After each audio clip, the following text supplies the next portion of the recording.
वक्रतुण्ड महाकाय सूर्यकोटि समप्रभ निर्विघ्नं कुरु मे देव सर्वकार्येषु सर्वदा।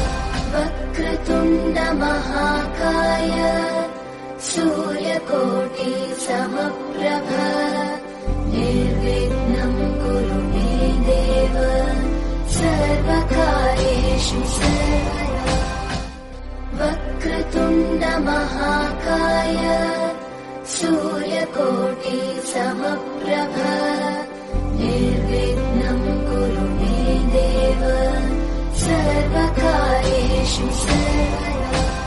वक्रतुण्ड महाकाय सूर्यकोटि समप्रभ निर्विघ्नं कुरु मे देव सर्वकार्येषु सर्वदा। वक्रतुण्ड महाकाय सूर्यकोटि समप्रभ निर्विघ्नं कुरु मे देव सर्वकार्येषु सर्वदा। वक्रतुण्ड महाकाय सूर्य